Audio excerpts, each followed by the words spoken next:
Let's go, let's go. Alright, people wanna hate every day, it's okay. My name's Jesse May. I lived life on the edge from the age of 13 till 21, which eventually caused me to have to serve time in federal prison. These stories are from that time, my time in prison, and my life after as I built my business. I don't condone or recommend any of the reckless behavior I took part in during my younger years. But if you'd like to hear the whole story, like and subscribe. Reckless Success. All right, welcome back, Reckless Success. Tonight we've got my cousin Justin May and Chad Skaggs back on because we just got back from our trip to West Yellowstone, Montana. We went out there snowmobiling, and it was a pretty good trip. So we're just going to cut up and talk about that tonight. Pretty good trip for some of us. For some. Yeah. It was for all. I mean, it was Justin May. It was fun. Only one person came back with a cast, and that was Justin. It was his first time with that group out there. And 20 minutes in. I mean, it wasn't 5 feet off the trail. Like when we go out there, we go down the main trail until we get to the mountains, and then we're just ready to get off and go out fresh, deep snow. And what, 10 feet, 20 feet off if that. Not even. There was a log hanging down, right, parallel almost with the trail. So we get off and we're kind of at a 45. And I saw, and you just barely kind of pull your front end up just a little bit. I saw too. And then because I saw Justin was one behind me, so I just turned around and looked at him, and that ski just dropped under the log, right? Dropped under. And it was more than just arm, and it chucked his hand forward. There were so many thoughts going through my mind. For one, it was a trip that I'd never been on. True. And we put down what were they called? That kick up snow for the sled. What are they? They're not grousers. Scratchers. So that's something I've never dealt with. And all I heard was you guys say, listen, if you go in reverse, you basically just throw away $40 or $80. Something like that. And, up in the UP, we never got off the trail, ever. Right. Like, that was always bad. If you get off the trail up there, that means you're getting stuck because you're on like a touring sled like that. Right, yeah. So, following everybody, get off there, see a little hump of snow. I'm like, I'll just romp over this. Wham! Startles me. And then I start thinking, I'll just back up. I'm like, damn, my scratchers. I'm going to rip my scratchers off the first 20 minutes. Right. Yeah, and then it just went from there. But then we pull up like a quarter mile maybe or less. And I didn't even realize he hurt his hand. Right. And then I'm like looking over and he's like taking his glove. And he's like, I'm like, what'd you do? He's like, freaking jammed my hand on the brake lever. So then his hand freaking swelled up pretty big pretty quickly. And the whole time we were thinking knuckle. Yeah. And then what we got? Wrist. 2 spots in the wrist. It's got 2 fractures in your wrist. Broke 2 fractures in the wrist. Rode all day that day, the next day, and the next day. And I mean, it swelled up like a balloon. I looked over at his hand. It's like one of those things where I was like, how's your hand doing? And he's like, oh, it's fine. And I looked over and this was like, I was like, oh, shit. Dude, you were a trooper about it, though. I would have been. I would have been bitching every stop. Like, man, this hurts. Right. He held it together. Yeah. Honestly, the first hill that we went to, that we started to do like the side hill practice, you guys showed me. Yeah. You were already injured. I was already injured. We're like, we're going to show you how to side hill. So you it just hurt. went to rest. You're like, I couldn't breathe. That freaked me out more than anything. I couldn't breathe. Right. And I had that helmet on that was like a muzzle. Yeah. And like I would stop before I get close to you guys because I feel like I was like, I'm like, all right, calm your breathing down before you get close to him. It sounds really bad. I don't know what it is about the May blood. I think it runs real hot because every time we'd stop, me and Justin would be sitting there steaming. Everybody else just sitting there with dry hair, and mine and Justin's hair is like slicked over on our face. Got condensation dripping out of my mask. Like, this is rough. I sweat so much that my face mask freezes into a ball of ice from my own sweat. And on the way back in, and it's like just an ice mask. Yeah, it's like you wear those belly clavas. We all do, covers your nose basically. Well, dude, it was so cold this trip, like negative 33 at one point. It was like negative 38 on the news, I see. That's right. That's cold. But it was cold. Never before, and I've said this a couple times, how was the trip? I'm like, badass. It was powder. It was fun. It was awesome. It was beautiful. I've never used cold to describe it. This year, That cold was the star of the show. It was. It was pretty brutal that one day specifically, and then we Saturday. stood there because Biddle freaking broke the A-arm, and then we made a fire that didn't work, but we did all right with it for a little bit. We did all right. We did have some dryer lint, luckily. That helped get the fire going. Yeah, Justin brought a pack of dryer lint in a little Ziploc bag from home, and a striker, although we had a lighter available too, so the striker was a cool concept. Yeah, I was like, guys, we're in an emergency here. We got to have something bad. And Justin pulled out a Ziploc baggie that was all rolled up. And I thought, all right, my eyes lit up. And I thought, just what we need. And he pulled out dryer, twisted it up, and lit it on fire, and started us a fire. It was going for a while. It was discouraging that next day when we saw those people, and their fire was roaring. I thought, shit, like, you know what I've thought about doing? we may not survive if we got out here in a bad way. We bought some of the solo stoves. Mm-hmm. They're like the smokeless stoves, but they have a small one that's like this Little big. bitty, yeah. Yeah, and you can put those wood pellets in it. Right.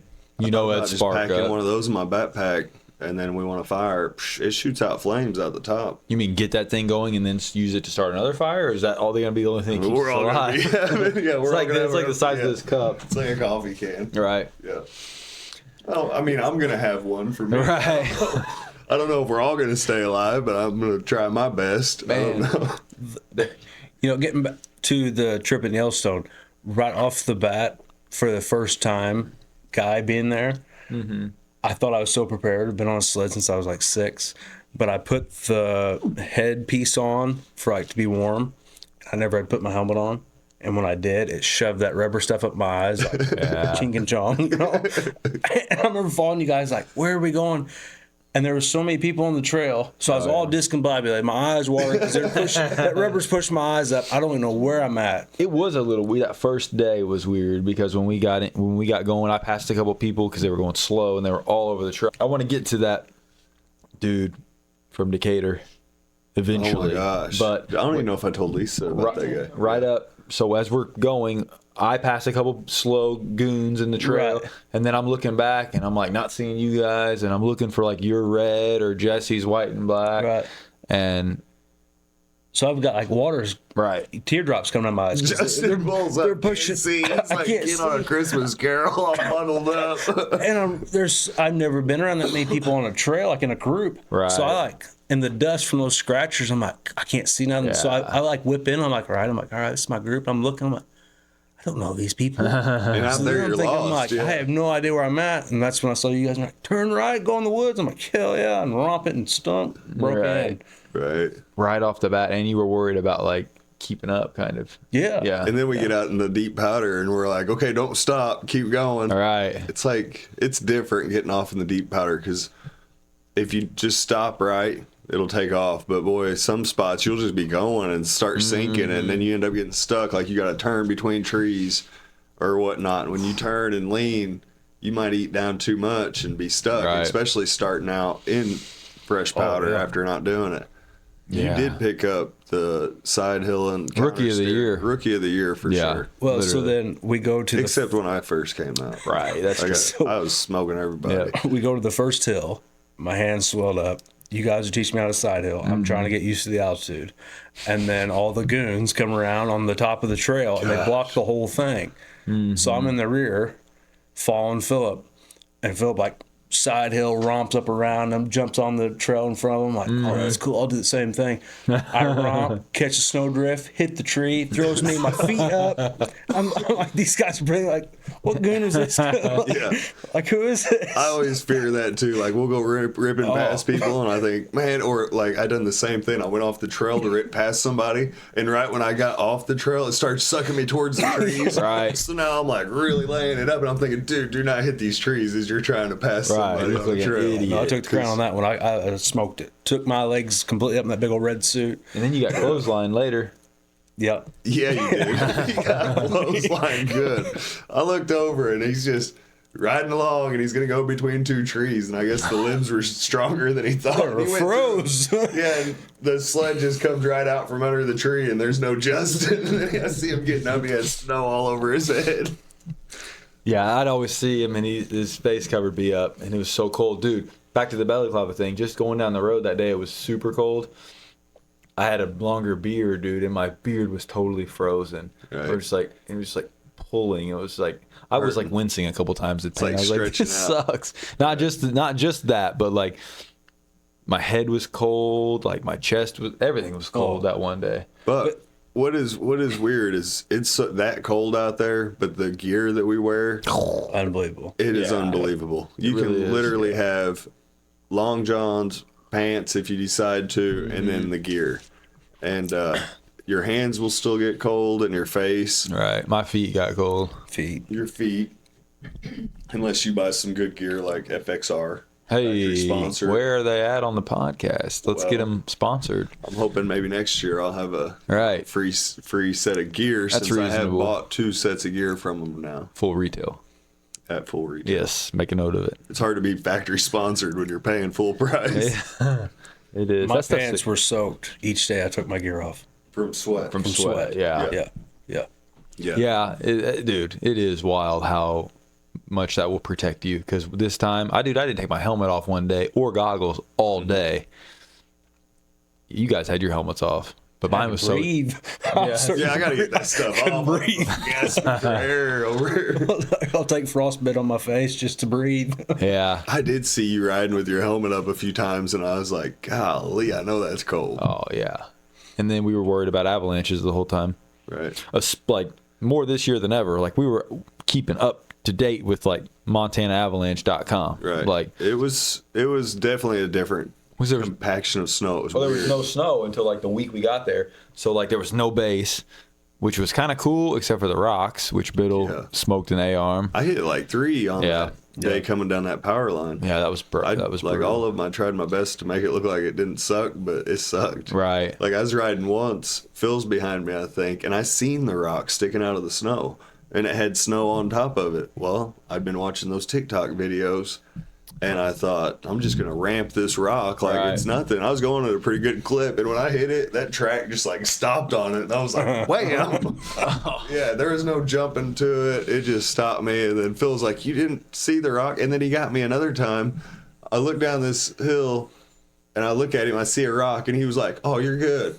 Like, I'm good. So I'm like, fuck it. I go, and I hit the rock. You're right. And I'm like, what the fuck? And he's like, you didn't see the rock? I'm like, you said I was good. Like, it was an interesting year. Like, probably not the best year for Justin to get introduced to it, just from the snow standpoint. Right. And it was cold, and we weren't like going crazy because of the damn avalanche threat. It's like a blessing in disguise. I think that's what Biddle was like. I'm so sorry that I broke my A-arm that day. Yeah. And I'm like, dude, this is like a blessing. Needed the rest. Like I needed, like I was shot from the first day. I feel like we went real hard the first day. Yeah. Right. We cut out all the stuff that we normally do. That's pretty like usually we go to Two Top. Before we get there, we cut down to the bottom, and remember we go up, and kind of come out up on it. That's where I got that picture of that tree that was like real crazy. But there's good hills right up in there that are not too long. Yeah. But they're fun to play on, but they're just a little too steep this year. Right. To go mess with. Any of the steep stuff we didn't want to touch really because it was so. You had that avalanche pack though. I had an avalanche pack. You did. Yeah. Very expensive one. Well, when my wife told me I had to get one of those avalanche, it's like an airbag. It's a backpack that you wear, and if you're in an avalanche, you pull a ripcord. So I've got multiple problems with this. I'm with a bunch of guys that I don't trust when it comes to ripcords. So the whole time, it's got a little zipper and a pack, and you pull a ripcord out. Well, you're supposed to leave it out all day. But anytime we stopped, I'd always tuck it in the bag and zip it up so they couldn't pull my ripcord. Because I was just waiting for that sumbitch to be like, on my back. Hey. Especially because somebody started a prank this year. So, yes, I'll chime in on that. St. Louis was our first flight to wherever we flew to, Dallas, which makes sense. St. Louis, Dallas, Montana. Anyways, we go through the line. I'm in front of Jesse, which you could have done better on this in retrospect. I could have. We'll work it. Yes. But we go through, backpack, shoes, everything's off. I get across, and then I'm waiting on the bags. And Jesse's like, dude, look on the screen. You see that? I'm like, I don't know, dude. He's like, and they're like, whose bag is this down here? I'm like, oh, that's mine. They're like, okay. And they're checking it. I'm like, standing there. He's like, look at the screen, dude. Look. Looks like a big dildo. I was like, I can't really see, dude. I was like, it's probably my razor or something. I don't know. I don't know how he couldn't see because as it came across the screen, I should have had my phone, but we went through at the same time, so my phone was going right with his. Right.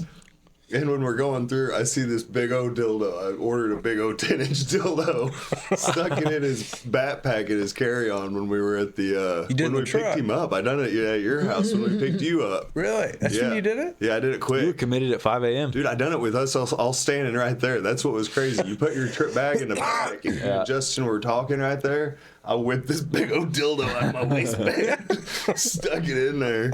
So then I get on the plane and I open my backpack to get this book out, and right in front of the book's a big dildo. I was like, Well, it's funny as I sit next to him and I had no idea any of this was going on. I didn't know the prank or nothing. And he opened it. I'm like, yeah, you know, you do you, dude. Like, Do you, bro? Do you? like, whatever you gotta do. No, it was killing me. So we go through. I see it come across the screen, and all you can, because I put it on the top of his bag, and all you can see is this big veiny dildo with balls, and it comes through, and they stop it, and they're like looking at it. The woman's ask whose it is. Chad's like me. I'm dying inside. When he's like me, I'm just wanting to slap my knee. But now I'm also getting nervous because I think, shit, what if I get in trouble for doing this? You know, we don't get to go on our trip. And they took him and ran him back through again. So then now's another chance. And I'm like, all right, look at the screen. And you kept looking, but it wasn't registering, I guess. Right. And I'm like, it looks like a big dildo. Well, you didn't. So then I'm waiting for him. We get our stuff, and I'm waiting on him to open his bag to see what it was. And he just puts his bag on and takes off. And I'm like, oh my gosh. So as we're walking through the airport, inside, I was just laughing like crazy. Yeah. Like you guys are talking, and in my mind, I was just laughing hysterically. right. I still had no idea. None of us had any idea what was going on. No. Until he unzipped it. He was sitting between me and Philip. And he unzipped it. I remember just looking over. I was like, hey. And then I threw it away. I threw it away in the hotel at West So he Yellowstone. says, I'm still waiting to see that some bitch stuck on the hood of my truck one day. No, what happened was in Bozeman, flying back, Biddle was like, I better check my bag to make sure it's clear. I'm like, Oh, he was worried. what are you talking about? And he was like, the thing that Chad brought with him. Chad brought with him. So then I'm ripping clothes up, looking through my bag. I'm like, Everybody's I am looking for not dildos. having this in my bag. Well, it in threw, Bozeman. it threw me off because he never mentioned it again. So I thought, fuck, maybe he's using it. Maybe, you know, I didn't know. I didn't want to, don't ask, don't tell. So I was just going to leave that subject dry. But then when we came back, we all got separated at the airport. So I ended up giving Chad my keys. And I rode with another guy, so they had wheels because We flew separate. Yeah, because we Right. flew separate. It was different on the way back. And after I gave him my keys and I got on the plane, I started thinking I had to be at work the next morning. Mm-hmm. And I knew I was only getting like an hour and a half of sleep. So I started thinking, this sumbitch is going to put that dildo on the tailgate because it was a suction cup. Oh, yeah. one. Right. And I thought he's going to suction cup it somewhere. So the next morning, I'm like tired as hell. We got in at 3:30 and at Right. 5 o'clock, I'm out in the barn leaving. Right. And I'm walking around inspecting my truck everywhere. I mean, I looked at every nook and cranny to make sure there wasn't a dildo sticking off of it. Pull it to the job site with that thing dangling. Yeah. So back to the backpack. After doing the dildo prank, I thought for sure my ass was gonna blow up like the Marshmallow Man Yeah. at some point. So I kept that little drawstring tight. $1,200 backpack, and I didn't want to talk shit about you buying it until after we got through and no avalanches, but I was Right. pretty glad I didn't buy it. I mean, Your life's worth more than $1,200, Yeah. but you didn't need it. how would I look if I was buried in the snow for $1,200? I know, that's true. It would have been money well spent. Dude, I watched a video just yesterday of It's a guy terrifying.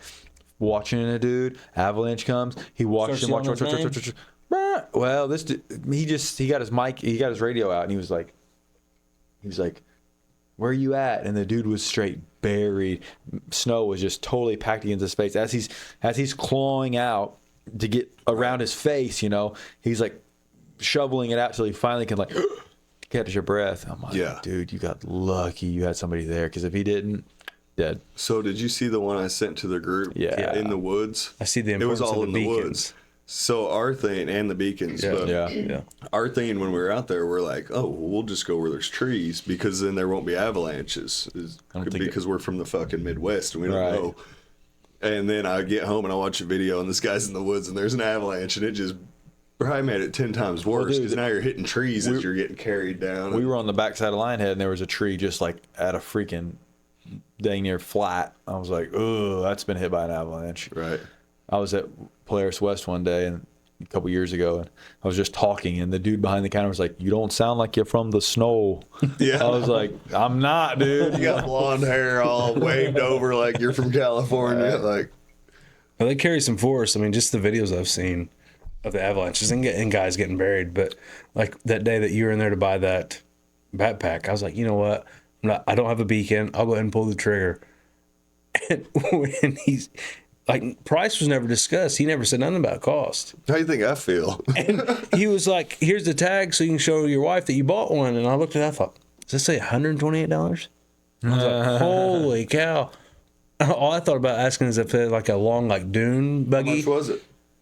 Your backpack. Yours. Oh, I thought you were talking about a beacon. No, when I was sitting behind you. Oh, yeah, I thought the same thing. So the problem there was my wife had already told me to get an avalanche bag and gave me this spiel about Don't die. how I'm worth a love lot you. more than that. Right. So I'm like, okay, if the wife says buy it, then buy it. So I go over there and they've got like 3 styles. I had thought $500. Yeah. Which I thought was kind of high, but Right. okay, $500. So I was prepared to spend 500 or so, somewhere around there. Right. And the cheapest bag, I was like, I didn't like how it strapped. So the middle bag had the side Right. strap, and I'm like, that's the one I want. And then there was another one that had like a full chest. Remember, that would have been even more expensive.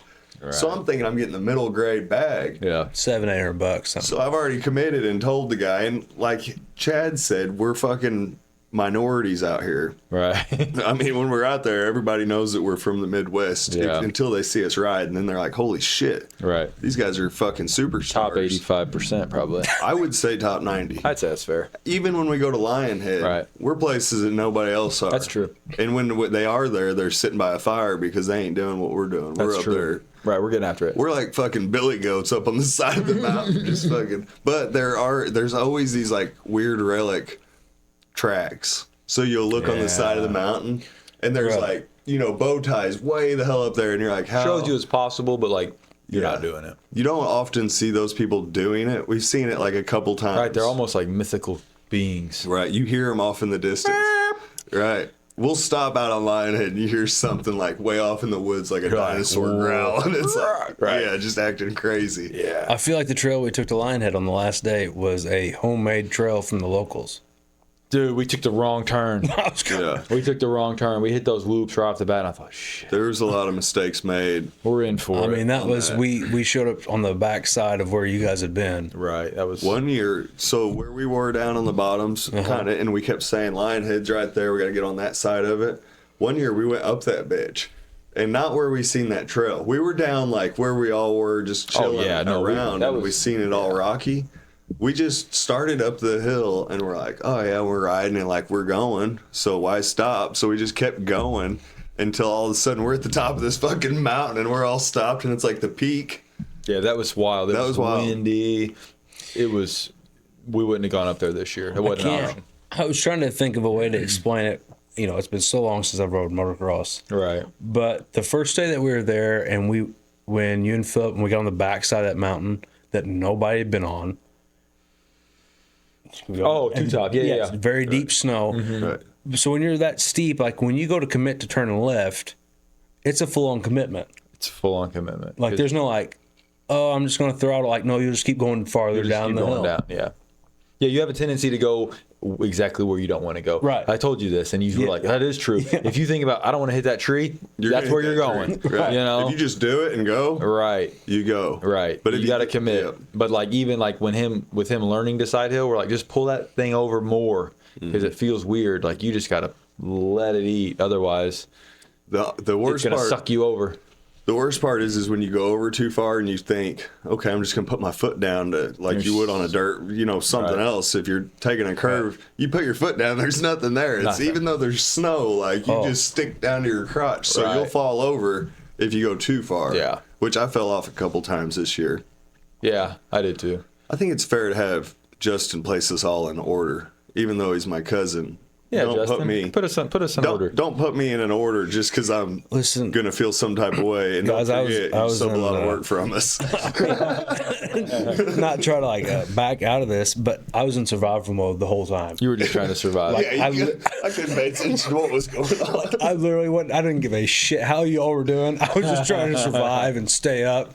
I'd get left in the back of the pack. It reminded me so much of like Being childhood scared. memories of like when I wadded on that tree and all those people watching me, and I'm like, fuck this thing. I'm trying to go in reverse, and I'm like, they're all gone. Right. And you guys are gone. Yeah, that's always the fear when you're with a bunch of guys. That the thing is with us, like we're watching for each other, but we're also not really watching for each other too. Like we're not like a dad and a little kid looking Right. back every minute. We're gonna take off and go a couple miles, and then we'll stop at each turn, Right. make sure everybody catches up. So like the first guy might already be gone, and then we all stay Right. going like that. So when you're new, there's no service. You're trying to keep up. I have no idea. And then we get people mixing in with us, which is a whole nother part of the story. Yeah. Which we need to go into that. We'll get That's to that serious. guy. I mean, But on that note, I was keeping an eye on. I would did. keep an eye on Yeah. Justin and Biddle. Like just like, all right, we're going through this little turn. Like I'm just gonna watch, make sure they got it, or I'll be like, you guys go ahead. If we want to, we can rank if you want. But I mean, I already know I'm top, But probably still that, like, one, I'm really, but we can say top two. you know, you talk about like we're ripping down the trail, but the trail is not smooth. I mean, you're standing up. It's almost more it's like a dangerous on the freaking trail. whoop section at Anaheim. And I think, why is Jesse slowing down? Exact same fucking suit. I pull up behind it. Who I'm thinking is you. I'm thinking, well, he's going to turn around and be like, hey, something's going on. And I thought, well, he switched goggles. I thought, why the hell did he take his lenses out? Some guy was wearing same suit, red goggles, no lenses. And I pull up next No to him. lenses? No lenses. And I pull up next to him, I'm like, Jesse. And he looked at me, I'm like, damn, that ain't Jesse. That's You right. felt like the I remember kid you on saying Home And then I'm Alone. like, how long have I been following you? Like, I don't know where I'm at. Shit, that's just like that guy from Decatur, same exact story. So while we're out there, there's this group of like 50 snowmobiles. They get on, these, I don't know, fucking Indeed and find buddies. I don't know how they do it. Right. 50 of the motherfuckers come out. None of them belong there. Right. And we're riding, and these trails out there, the way people get killed a lot is head-on collisions coming around turns. So you want to stay in your lane. It's only wide enough for two snowmobiles, most Right. spots. So you got one coming at you, one going. Common courtesy says stay to the right on curves. If you got a straightaway, you can see it's open, you can pass people or your buddy, just like driving a fucking car. Right. And there's this group of guys that kept fucking being in the way. And I don't care where we went, all of a sudden there they are, and you got to pass all 50 of them. So, Phil likes to lead when it's out on the easy shit. Usually I lead when it's the hard stuff. But like on the trail, Phil want to get out there and go fast in the whoop-de-doos like that and fucking whatever. So Phil, he don't give a fuck. He'll pass all these people. So then you come up and you're like, fuck. Now I got to, it's like playing a game, You're like trying to pick your way through these guys on the straightaways. But the issue with these guys were they were riding side by side. Yeah. So like I would get in between 6 of them that are riding like they're the fucking Hell's Angels, trying to get up the whole fucking trail. Right. Literally. So after dealing with that a little bit, it started with Justin's hand. First 20 minutes we ran into him. So Yeah. the first day we ran into him. And I'm in the back of the pack. And I'm just tooling along, and it's like so rough on the trails they couldn't groom them, so there was deep whoop-de-doos. And all of a sudden this guy's right beside me, and I'm like, okay, maybe he's some badass because we're going at a pretty good clip. Right. So like people are passing us, they're gonna be some badass. But I look over and he's on like a touring sled, just fucking going. So he goes by me, and I'm like, okay, so I don't know what's going on here, but if he's going by, there's 49 more of these motherfuckers that are about to try to pass us. Right. So I'm already kind of pissed about that. So I'm already getting prepared to overtake him. And he gets up beside Biddle, which is next in line. And I'm like, I'm going to let Biddle. I kind of wanted to watch and see how Biddle handled it. Yeah. And so Biddle's going. Well, the guy stayed right behind him and beside him forever. And we don't have mirrors. So I'm thinking, this guy's going to get hit by a snowmobile. We'd be going around a left-hand turn, and he's just right there. Right. And so then Biddle notices him, and he like pulls to the right, just reflex, you know? Yeah. And it pissed me off. And he went around Biddle, and then I'm like, I look back and I seen that the other 49 weren't with him. So I thought, all right, motherfucker. So I passed Biddle, past him, fucking ran him off the trail. I'm like, what the fuck are you doing? And he was like, what? And I yelled at him a little bit about, you know, riding etiquette and how you don't ride side by side out here. That's how people get killed. And he's just like, okay. So I'm like, then I was like, get the fuck away from me. And he falls back. And I'm like, okay. Got rid of that dude, but I'm also thinking that whole pack's right behind us. Right. And then we pull up and stop because we're going to, you know, stop. And I pull up, I'm like, hey guys, this fucking guy. And then about that time, here he comes. Yeah. You barely disclaimered it. And then you're like, and then he pulls up around us and you're like, you don't know how to fucking ride? What's your fucking problem? And the dude doesn't say anything. Dude, it was the strangest thing he doesn't speak. I've ever seen. I thought he was either going to shoot us. I was like, if this dude pulls out a gun, I'm going to be pissed. Right. Because, like, I'm yelling, like, you don't ride like that. You don't do this. And then, like, I'm like, okay. So I give him a good little tongue lashing. I run out of breath because, again, there's no fucking oxygen. So you can only give a tongue lashing for, like, 20 seconds. And I'm like, but the whole time, the guy's just, like, unzipping stuff. He's literally, like, checking out trees. And I'm like, what is going on here? He's right here. Why aren't you acknowledging that I'm yelling? So then he says something, and then I say, do you even know what you're doing out here? And he goes, oh, yeah, I do. Yeah. And then you go, well, your goggles are on the ground, so it doesn't look like you know your gloves. Your gloves are in the snow. It don't fucking look like you know what you're doing. He was like, oh. Right. He's dropping shit. He's like, we've been riding side by side all day. Yeah. I'm like, well, it's one way, dude.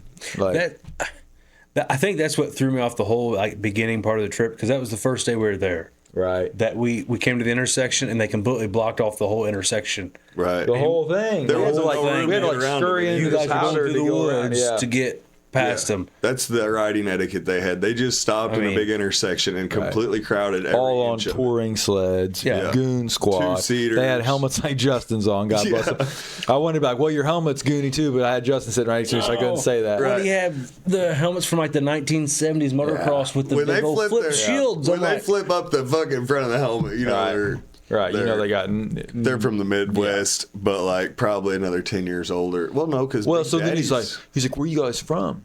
And we were like, Illinois. He's like, I'm from Illinois too. I said, where at? He said, I'm from Decatur. God, that was a strange altercation. So then, so I'm like, I yell at him. Chad asks him if he has a problem, and then like he still doesn't ever acknowledge any of it. I just kind of tell him how to ride, and he's just quiet. Doesn't say okay, nothing. Right. Then we kind of talk about where you from.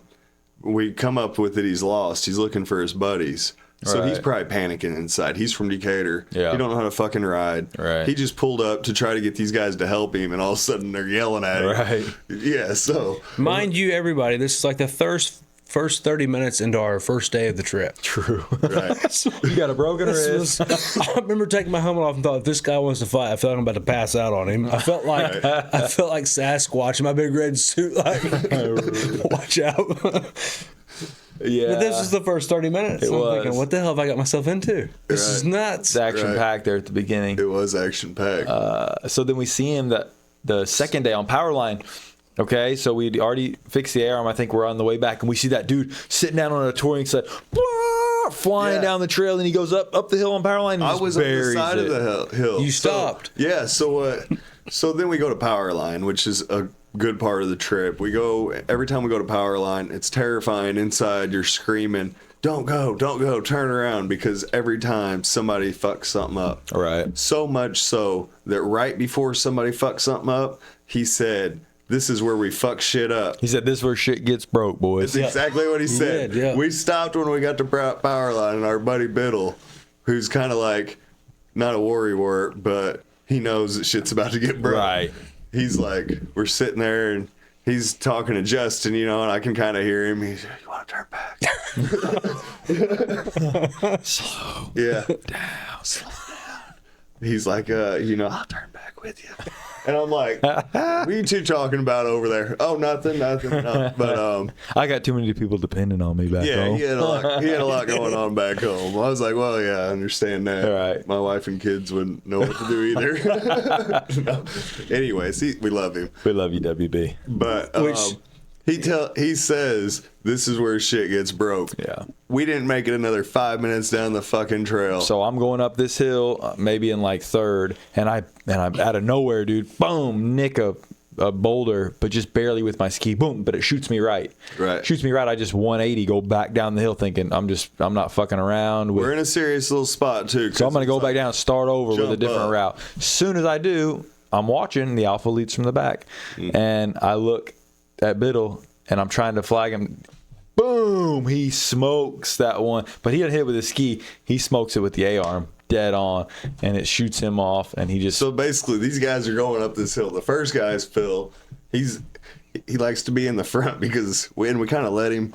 Because what happens is the guy that's in the fresh powder has got it the easiest, you know. So like he is a good trail maker, but we also want to help him along because the further back you are in the pack, the worse it gets. The only reason I don't lead more often is because if we go left and he wants to go right and left isn't awesome, he will bitch non-stop. Right. So I'll just literally be in the lead and I'll just call him back, dude, I don't want to hear it. Just go. And sometimes, like if you're in the lead, you'll go left. This motherfucker will go right. He'll go right. He'll be like, stop. We're your like, day's ruined. You'll look for me for 4 hours. I'm going right. Half the day we're out looking for him. Paying Brady, rest in peace. Yeah, he's out here. Rest in peace, Brady. Yeah, we pay Brady $120 to go find him. Right. All I know, and then Brady died in an avalanche. When I Rest felt- in peace. It's not funny, but We hate that. We really do. Yeah, That was tragic. memorial. We should have took like a.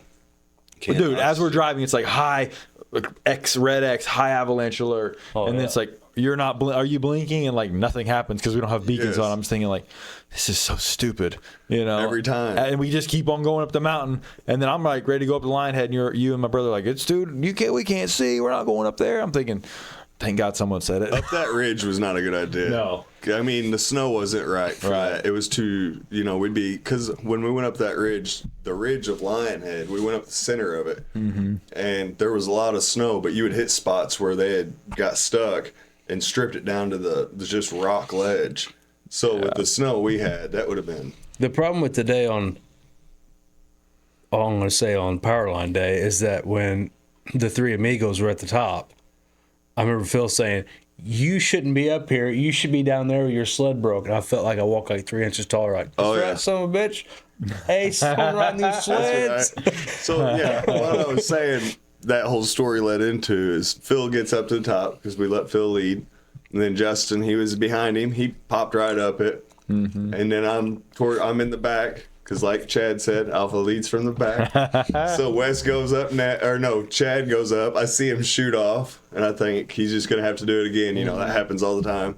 And then I see Wes hit it hard, but I didn't realize how hard he hit it. So basically, Chad goes off, Wes goes off. Yeah. And I kind of used him as a berm, popped on up the hill. And then Wes is on the phone, and he's calling back. Literally, they've got guys like you tear up the sled, you call the shop. I mean, they don't want to fix it. They don't want to come out there. But he's like, yeah, I'm up on Powerline, and I got a broken A-arm. It's bad. They're like, whatever they're saying. He's like, no, there's no way I can drive it. The ski's totally bent down. He's like, yep. Well, I can drop a pin. Oh, okay. You got GPS on. Okay, sounds good. So you're on the way. Then you can just fix it here, and all that will be good to go. Okay, bye. 3 hours later, maybe I'm exaggerating, but it felt like it. It was probably a couple 2-3 hours at $100 an hour. Right. They couldn't find us. You and my brother go. The last time when we went out there in the summer, we called the guy. We got halfway down the mountain with that flat tire and found him fucking around down there at $100 an hour. These guys are not in a hurry. No, they're having fun. Yeah. They're taking their time. So you guys go find him. You bring him here. We get there. We're like, all right, you got the A-arm? He's like, oh, no, I wasn't sent out with any tools, any parts. After waiting 3 hours, he showed up without the parts. I'm like, dude, we could have driven the damn thing back. With all due respect, I was like, oh, we'll see what this dude's made of. Right. He made it 14 feet. Yes. And just Supermaned over the front of the sled. I was like, oh my, I was embarrassed for him. I'm like, dude, I was this close to taking that sled from him. I was inside, and I kept saying it. I was like, you want me to try? You want me to do it? Because the ski was sticking straight down. His left ski, his A-arm bent, which made his ski point down. Well, we couldn't bend it back because they're aluminum A-arms and it'd just break. So we ended up strapping it up to the A-arm, but it was still fucked up and digging down. Right. And we're thinking, this dude lives here.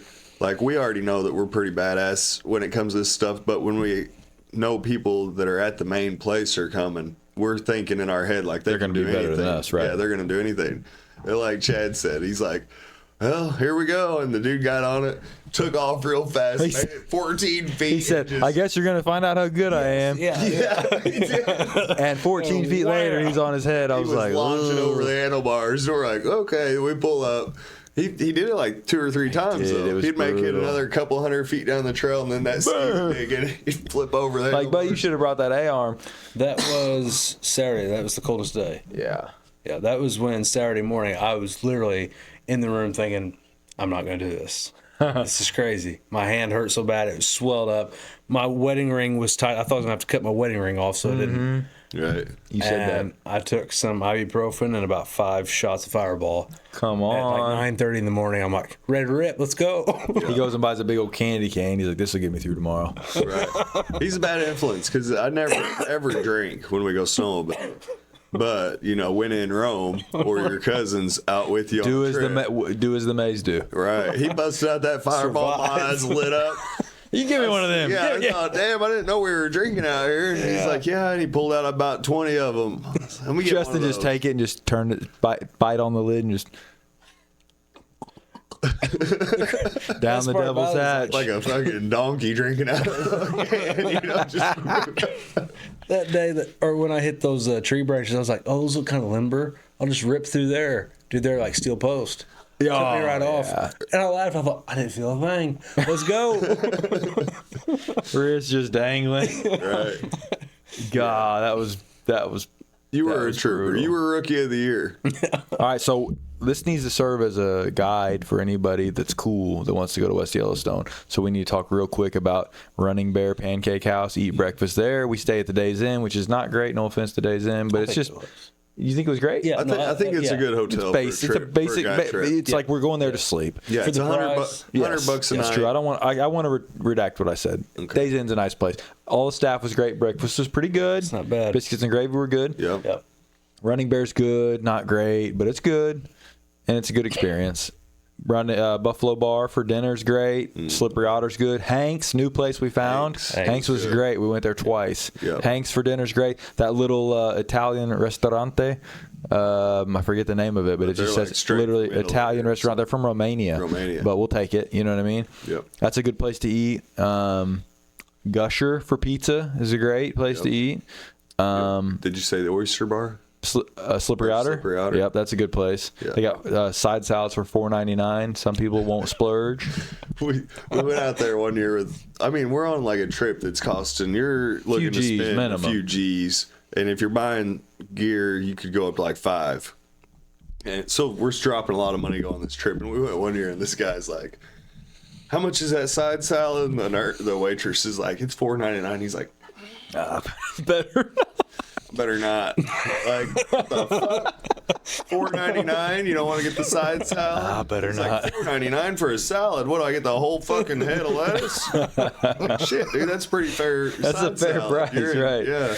Have you seen what a pack of cigarettes cost out Right. here? Yeah, you can't even buy a pack mean- of cigarettes for that. No, I mean, so that was my first time, completely different. I've been, like I said, been on sled since I was 6, but never anything like that. My advice to anybody new going out there would be start CrossFit about 6 months before. Wear a rubber mask over your face while you're doing CrossFit. Just suffocate yourself Because while as you're you breathing exercise. those mouth things, that was what was killing me. I had 2 on this year because it was so cold. I wore 2, and as I was, I'm in there dying, and as I would do that, I'd open my mouth and suck, trying to get air. That thing would just. So I'm just sitting in my helmet, like anytime I do a fucking trick, like it's so bad because we're not from there. Our air is a lot. Look at that. I mean, you take a That breath. good air. We got that good air. We got Yeah. that good air. You take a breath here. It's good. Yeah, You get you- out there and you suck in, and it's like you didn't suck in. Like you're there's Nothing happens. Yeah. That's true. your lungs hollow, like still Right. hollow after you suck. Right. I felt like the genetic connection between me and him because we would pull up next to each other and we couldn't talk. Yeah. You guys would all be like, what are we gonna do next? We're both over here like, fucking dying. We're all red. Steam's rolling out of our helmets. I'm ripping shit off as fast as I can get it off. Yeah. Justin's so critical on us. So he'd be like, I don't know, dude. Like, you look fine, and I'm over here dying. I'm like, dude, I'm struggling too. So the first day that we were there, and you got stuck, and Philip rode his sled down to you on the backside of that mountain. Yeah. And you're like, hey, come help. And I'm like, dude, I'm not experienced enough to rip this sled around. You were stuck, and Jesse's like, we'll just walk over. Well, I step off the track and go to my knees. Oh, that was bad. So then I'm on my hands and knees, crawling on the trail. I just look over about 400 with feet. a broken wrist. Justin 6'4" with a big red FXR one piece on. He's just on his hands and crawling toward his snowmobile. And I was like, and where the split was, what the fuck is he doing? I was getting ready to go down Jesse's trail. I was like, I got to make serious life decisions here because I'm about to have a heart attack. I'll have a heart attack by the time I get down there. I mean, this is serious thoughts going through my head. Back to Courtney, I love you. And just tell the kids I love them. My wife and kids love them. My hands is the whole time me and Phil are down here trying to fucking, my sled's buried. I'm in like 6 feet of powder and I'm sunk down to the ground and it's straight up and down. And once that track and ascent go down below, you're fucked. And I wiggled and romped on that motherfucker and it wasn't going. So what we do is we roll them over. Well, it takes 2 guys can do it when they're like that, but boy, 3 really helps. Yeah. And we look up. Justin's like 30 feet away from us, crawling in the snow. Serious up there. I'm like, just ride the sled, Justin. But it was a good thing you didn't, because I didn't know where we were going. And where we went, it wasn't bad, but it was pushing it coming back up.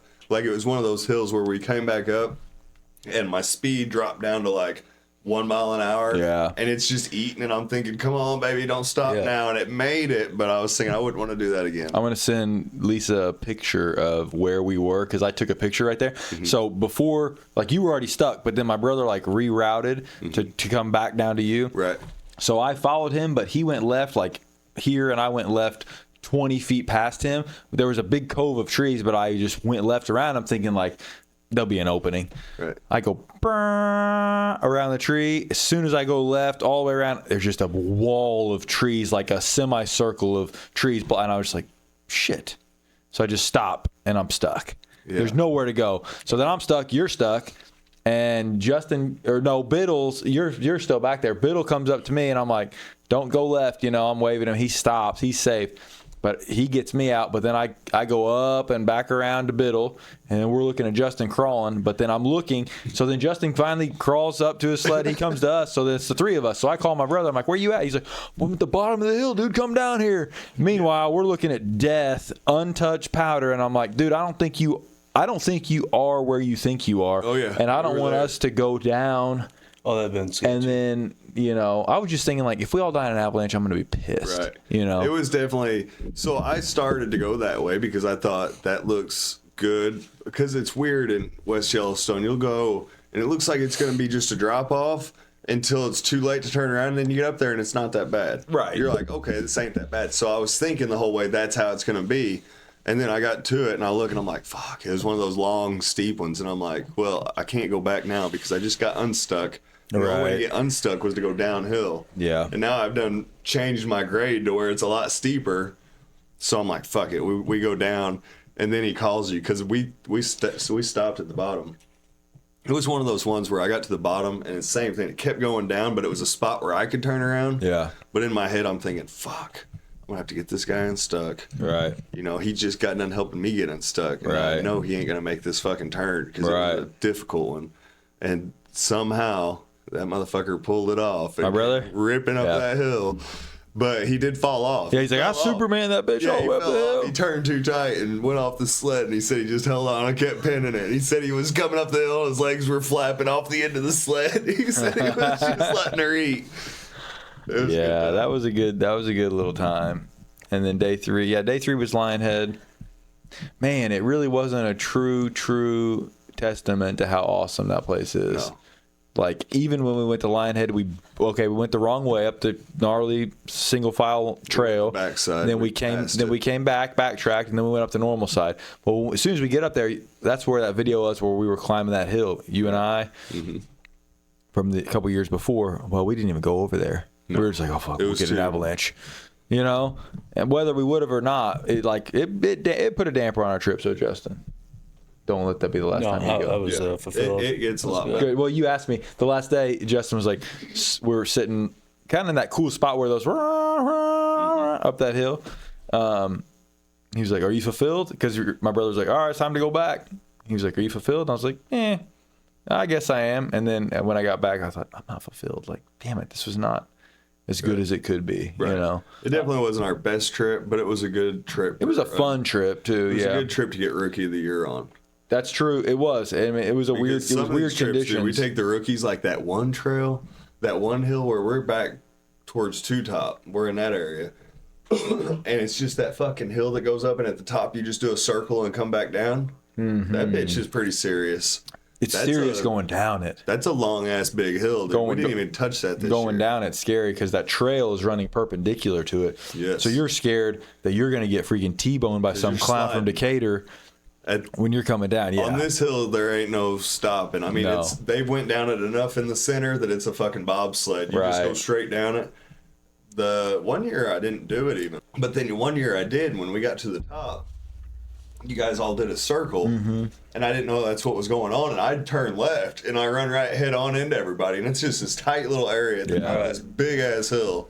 And I'm thinking, fuck, I fucked up. I went the wrong way. Right. But yeah, when you break over it, you just start sliding, and you got to sit there and pump your brake to clear out snow and get it to Right. try to grab. And towards the bottom, you're just fucking holding on, trying to steer this thing, basically. The thing about the last day, so in Lionhead, I don't know if you guys know, maybe it was my visor or whatever, but everything looked like because it was kind of snowing a little bit, so everything was like a white blob. Yeah. So you That was couldn't your tell. eyes pushed up into your No, I had all that. By day 3, I was dialed in, but I was shot. My hand was hurting real bad. But you'd go up to a hill and you're like, how steep is that? Because everything just looked like a white blob. Yeah. And when you're like, all right, you went up those doubles, uphill doubles, Yeah. I call them. Yeah. And you're like, yeah, just rip up those. I'm like, all right, I'll rip up them. I just got stuck. I was out of breath. I'm like, yeah, I'll rip it. Well, then about the time that you get to, you're like, holy shit, this is a jump. Right. We're Yeah. jumping. You don't know it when you're No. going up it. And I took video of you guys going up it. And it Got looks video. pathetic. It looks pathetic, but in real life, It's such a thrill. It was like as you're going up, it's like ledge. It's like there's some checks. It's water checks on the side of the mountain. Yeah. So they cut in like little channels to slow the water down coming down the mountain. So usually there's so much snow that those might be little jumps. Right. But like Justin was saying, it just looked like a normal hill. Yeah. I went up first, and as I'm going up, like you can't see what's going on until you get like 10 feet from it. Right. You're going fast, and I'm like, oh shit, that's a jump. So then Right. boom, come off the ground, I land. You lose a little bit of momentum. Yeah. And you're like, okay, baby, pick up a little bit more. And then Right. there was like 4 of those or 5 going Yeah. up the hill, and each one started getting bigger. Like the third one was pretty big. I'm like, damn. Yeah.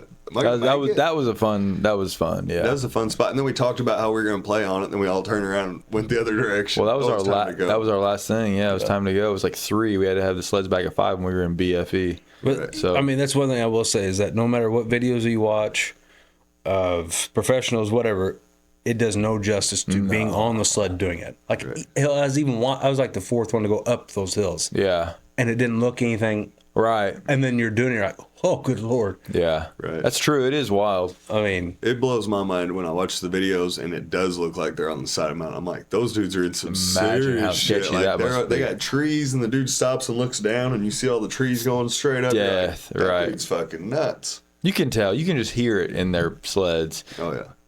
You're like, oh wow, that's gnarly. That There's a motherfucker good brought his picture- sled with him. He He drove it didn't in the bring back of his truck, right? when he slid down that hill on Lionhead, and there's a picture of him doing this, Yeah.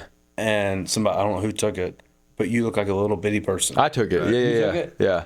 I mean, and you keep zooming in, and there you are, like this little image on a big white mountain. Like, Yeah. We'll have But to, in we'll the have to put video, that in in. the picture, it looks like you're just on a flat field meadow. Yeah. Right. You know what I mean? Like Far I'm from showing it. Lisa the video, and you got to zoom in and be like, "Look, see the break off? How deep the snow was." But like, Right. you just look at it, you're like, "Oh, that's nothing." And a GoPro never does it justice. You don't get the incline at all on a GoPro, which sucks. So that was the point that we'd come all the way down to as far down the valley as we're going to go.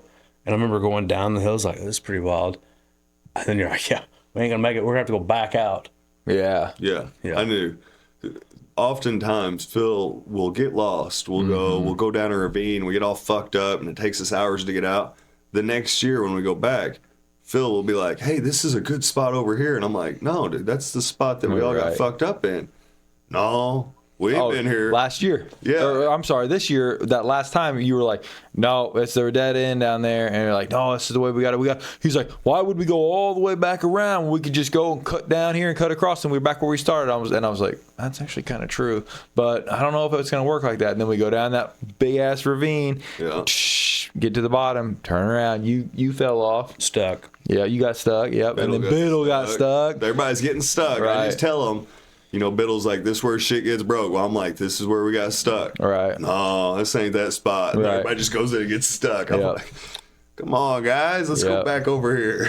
I can't express, like, when you get stuck, not how serious it is, but how much it takes out of you to get unstuck. You know you're fucked when you get stuck. I mean, I would rather break bones and hit trees and keep on staying on top of the snow than get stuck. Right. Like getting stuck. I know. It's and like, because you just know, like, oh, this is going to be like, this could be like a 7 to 20 minute ordeal, you know, depending on the situation. So I got stuck once with Biddle, and I was just kind of in a bad situation. A lot of times, like that one time I pulled you out there at the end, just grab a ski, and he was stuck. You just give it a little bit of pressure, and it'll pop out. We've gotten a lot better at getting stuck and getting unstuck. Right, and not getting stuck. Yeah. And knowing that, like, sometimes you think you're stuck, but you're not really. You just need to romp it, and it'll come out. But I mean, the thing is, you guys would talk about the sleds weigh what, probably 500-600 pounds, maybe. Dude, I don't really know. I'm betting there's probably 400 pounds at least. But they're like long. They're probably 400 pounds, and they're long and awkward, and they get sucked down in the snow. So you got to like lift all that weight up. Yeah. But when you grab grabbing a wheelie bar that's at your thighs compared to grabbing a barbell that's at the ground and you're standing up with it when it's already here and you're trying to pick up. There's not much travel leg and back that you can use, you know. So luckily Justin was so tall he could just get off and pick his up and move it around. One of the tallest men alive. Yeah, you did, dude. You did great, especially with a broken wrist. Like, I was impressed. Everyone was. My brother was like, Justin doesn't fuck around. I'm like, that is true. He doesn't. Didn't want to get stuck. You didn't want to be a burden. Yeah, and a heart attack. Yeah. I didn't want to be a burden. I was the new guy on the trip. Right. Like, and not that I was a professional snowmobiler, but I've been on them. Right. Nothing like that. Right. And no, you did good. You were leaning. You were counter steering. It's pretty good for your first rip. That's one of the reasons I don't get stuck. It's because I know I might have a fucking heart attack if I do. Right. So like, it's life or death. Yeah, this is life or death. That's one of the things. Like, I'm thinking all the time. Like, I'm gonna stop here so I'll be facing downhill, or don't follow this guy because he's about to get stuck or whatever. Yeah. It's probably mainly because I don't want to fucking waste any more energy inside. I'm already dying, and I think, man, if I have to flip this thing anymore. Yeah. That's what's so different than out there versus like the UP. Like like you can go as fast as you want. Yeah. And that will create the adrenaline. Right. But you can also chill. True. So you can go have you a big old lunch, sandwich, and a couple drinks, and go on see to a waterfall. Yeah, like it's more casual. Like out here, like I remember the night before we went out on our first day. Yeah. We bought a bunch of food. I'm thinking like we're gonna sit down and eat like a little picnic. Dude, I didn't chew. I didn't drink water. I didn't eat. I'm like, that's the first. I just want to be alive. Right. And it was great. I didn't want to eat. Yeah. It was just completely different. Fucking negative 38 degrees. Yeah.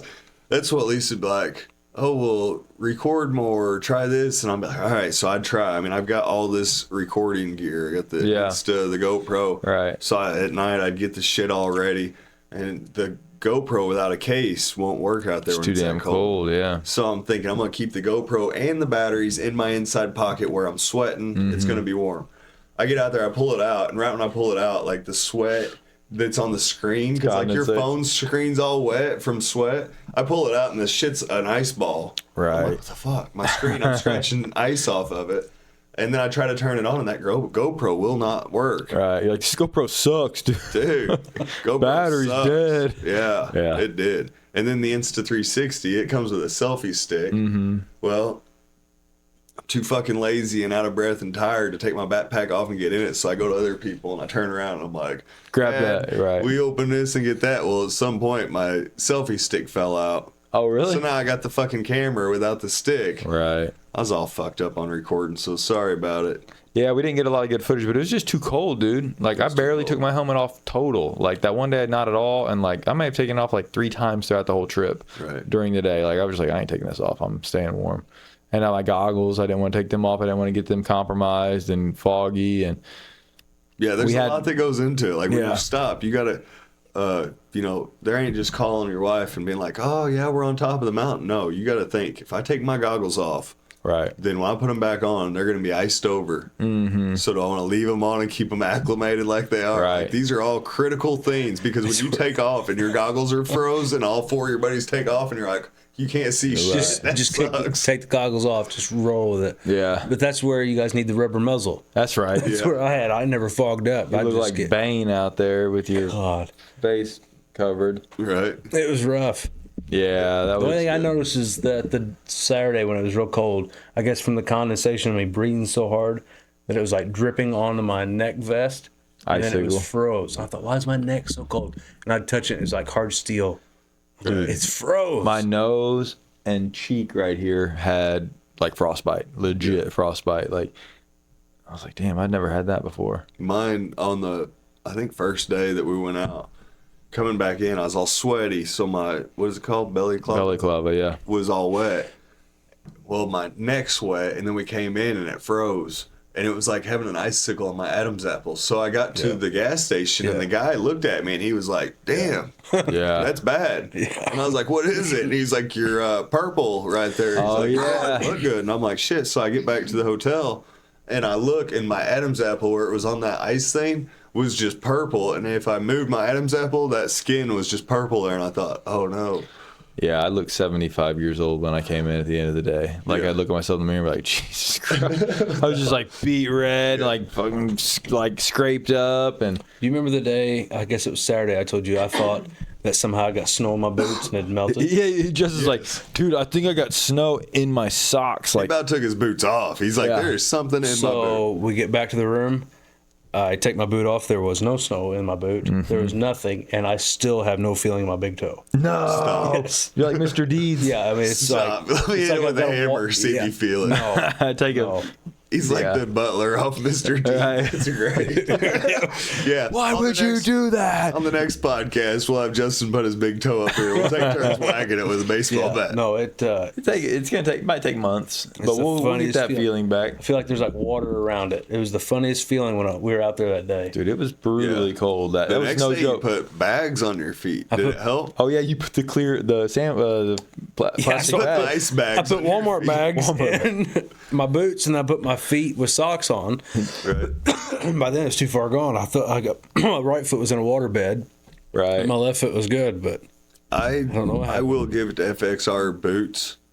FXR boots at work amazing. I have never once had. Dude, my brother said that about his climb boots. I got Casper boots, which are probably. See, I don't know anything about snowmobiling. So like in motocross, in the early 2000s, like if you wore, dude, even now, if you wear Thor boots, you're a total goon. Oh, no one wears Thor boots. I don't even know if they make Thor boots anymore, but if they do, they're not good. Right. Like you need to wear Alpine Stars or Garnet. Right. Like those are kind of the best too, you know. Like there were some decent, like CD had good boots for a while, but like probably kids bought Thor boots, didn't even know any better. Their dad bought them for them. Right. But like I'm probably Casper boots and snowmobiling is probably like Thor boots. If somebody that knows what they're doing sees me, they're like, Jesus Christ, this guy with the Casper boots on. Right, this guy's from Southern Illinois. He's not from the snow, you know. Yeah, that's what they thought about me in rental boots. Just that rental boots on that helmet. We could have done him a little bit. We did him a bit of a disservice. Next time. I'd mentioned it quite a few times, but I'm also one of those guys that knew we were going on a guide trip. So I'm like, get a kick out of it. Yeah. That makes sense. The first day I had so many damn wires. He was talking about the microphones. Like, we'll talk to each other. Like, for what I couldn't talk to you. Like, if I wanted to, I couldn't talk. Right. I'm breathing, bro. Like, I can't talk. You just listen for your breathing. Like, he's good, guys. He's breathing. The wires were a bitch that one day. The first day, that night, I went in and I put a new setup in my helmet. Yeah. Game changer. Yeah, you did. Yeah, we were sitting there in your room and you were fixing it all up. Looked like a dang mechanic over there. $40 little thing that goes on your helmet, Bluetooth to your phone with the speakers. And I mean, I jammed out. You'd be blaring 9-inch nails. And yeah, I was jamming out the whole time. Yeah. And it makes such a difference on how loose you feel when you got music playing. Like when I don't have music playing, I'm all in my head. Right. I'm thinking about all kinds of shit. But when I got music playing, I'm like, right. You're ready to roll. Right. There's nothing. There's no mountain you can't climb. That's right. Right. I would compare it honestly to putting on a full set of gear, like mountain gear, and riding a 252 stroke on a motocross track. With a bag on your face. With a bag and a helmet that's uncomfortable and it's extremely cold. Yeah, that's reasonable. And you've not done it like in 15 years. Yes. And you're 30 something. Right. Yeah. I would equate like a freshly disked loam motocross track to like fresh powder, just because you can just let it eat and turns and kind of there's no lines. You just kind of make your own line when you're first lap around the track. That's what I equate like fresh powder to fresh loam on a dirt bike track. Sometimes in the turns, I will use other people's lines, like a berm, you know. Like coming in. You got a I'll ledge. See somebody else went right here, and I'll use that ledge to just bank off of. Yeah, for sure. That's pretty nice. Yeah. There's just so much different on your weight transformation and committing. That's the biggest thing I can say is committing. Like, all right, you want to go left? Like, all right, you're going to, like, it's 100% commitment. Right. Your weight's into it, okay, but now you got to throttle into it. Right. And I would try to over throttle. There's not much sitting flat turning. Like everything's off camber in the backcountry, which is where we're going. We'll take the trail up to get off the trail. Right. You know, and then as soon as you do, everything's at an incline of some sort. Everything's pulling you down away from like where you want to go pretty much. And if you're just sitting down and you got your track flat and your skis flat, you'll just flip over. Like the snow's not, you know, it doesn't have no give. So if you're at an angle like this, that fucking thing just flips over. Right. Yeah. So you got to be up on the side. We call it up on edge. Yeah, I think that's the term for it. Get on edge. Yep. I don't know if that's a legit term, but it's just what we call it. Yeah, I mean, it might Who as well gives a shit? Right. Right. The first year you went out there, you, your dad, and Steve, never been on a snowmobile. Correct. And you go out to the back mountain? Yeah, but it wasn't pretty. 1 and 2. We didn't know how to counter steer. It was our third year that these dudes from Canada like saw some potential in us, and they're like, "Hey." And I was like, dude, I can't do what you guys are doing. I don't know what I hadn't watched videos on counter steering, you know. And they're like, we got to counter steer. I'm like, I don't even know what that is. And they showed me, and I did it. My brother did it, and I was like, oh, game changer. Shit. That's the key right there. If you want to go back country, go everywhere. Yeah. So that sucked. We had to take 2.5 years. Kept trying. I mean, what did you do for the first 2 years? I can't imagine. We just took wide ass turns and like, you know, like sometimes like there's death here. If you romp it, you can bypass that. But like if you're just going slow, it'll suck you down. So it wasn't great. Big Daddy still uses that riding style. And he does. Good. Yeah, he does. Yeah, he's a beast for 60. How 60? 63, born in. Dude, yeah, he's 63. He'll be 64 in a couple weeks. So he was out there at like 61 doing everything we were doing. Yeah. 62 probably. That's crazy. And it ran through my mind quite often. Yeah. When I was wanting to bitch about it. Like, no joke. Yeah. Yeah, it would run through my mind too whenever I'd be. It's running through my mind right now thinking, am I going to be able to do this in 30 years? Like, ooh. Well, he'd do shit that I wouldn't want to do. I'm like, damn. He'd just be like, let's go. Let's I do hope it. we don't have to climb that hill. And here goes Steve. He'd be like, oh, I'd be fine. He'd sit down the whole way and fucking climb right up. And I'm like, damn. Yeah. Okay. Big Daddy. That's why I get the nickname Big Daddy. Big Daddy. He's a stud. Motherfucker is Big Daddy. Yeah, that's right. Which, congratulations. I just seen he got married. He did do that. Yep. So he just been honeymooning in seen that. Dominican Republic. Nice. Yeah, he said it's super nice, like 86 degrees. Like, what more can you ask for in January? Fish must have done well. Must have been a good year. Yeah. Yep. Negative 33 is pretty nice. I'm a cold weather person. If there's snow, this stuff that we got going on right now. This is terrible. Yeah. It's like, I was just saying this earlier to my brother-in-law, like, it's not warm, but it's warm enough to melt the ice, the ground, so that the ground's muddy. But there's no. Screwed. This is a challenging time, dude, for people. Like, it's ugly outside. Right. Yeah. You know, the best parts of Southern Illinois don't exist right now. Right. The green trees, the beautiful hiking, the lakes. Everybody's got seasonal depression. Everybody's got seasonal depression. Everybody's on edge. Everybody's pissed off, just waiting, counting the days till April. Yeah. I know I'm counting the days. I think we could have extended the trip. Like we did 4 days that one time. Listen, if we do 4 days, maybe we need to do one hard first day, gauge the second day how we feel. We'll take a rest day on day 3 and hit it hard on day 4 with all of our experience. Yeah, we could do something else on one day. Yeah, we could even like Wes was talking about those Grand Tetons. Yellowstone tours, which we've done that in the summertime. Yeah, I mean, we could do it if we had to, but like, or we could just go out later that night and like sleep in the next day. Party though. Go to Bozeman. Yeah. There's a lot of meat left on the bone that is West Yellowstone, Montana. Right. Like, although I did say to my brother, like, on the drive back through, because we drove back through West Yellowstone when we. That's crazy. I know you guys were hating life. When you just drove 2 hours one way. Stand at an airport for hours, and then turn around and come back through where you started. That's a sickening feeling. Yeah, we get to drive 2 hours back to where we are, and we got another 4.5 to go. But I'm like, are we ever going to come back to West Yellowstone, or are we going to go somewhere else? Like you mentioned Canada. Yeah. But I don't know. I don't know what the move is, but I'm not done.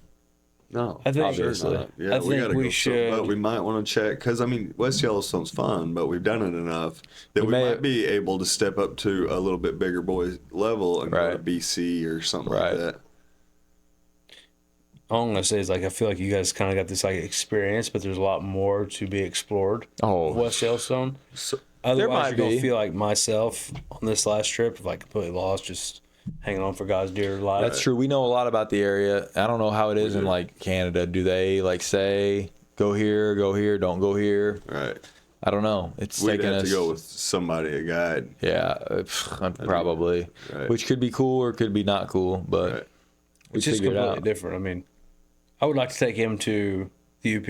Yeah, he texted me, "You ready to go to the UP?" I'm like, it's a good trip, especially because you can do it. You know, you can leave Friday night at 5 o'clock and be there Saturday, Sunday, and it's something like you could bring like your wife on, and she could ride double, she could ride her own sled, but it's not that, It's not that. Yeah, like I try to get everybody to go to West Yellowstone, but I'm like, if I'm being honest with myself, it's not for everybody. Right. No. It's not for couples because, dude, the ungroomed trails this year, they got like a woman on the back. She's just getting beat to death. I'm thinking like, why are you guys here? People will literally go out there on vacation to ride just the trails, and they're not groomed, so they'll be on 2-seaters. Right. And this woman's got these like armrests, and she's just sitting, she's getting beat to death. I cannot imagine doing that. I'd feel so bad. I guarantee they didn't do it a second day. No, there's no way. They're probably at the chiropractor's office today. Yeah. There's no way. Yeah. Or then you'd see them get off the trail. They'd see other trails. Did you see the group that got off to the right on their touring sleds and they were stuck? Yeah. And they're all messed up. Yeah. Like, oh, you're in that spot. Real quick to finish up about the guys from Decatur. So we were on power line. They kept popping up in our way. After we get Wes's A-arm fixed, we're coming out.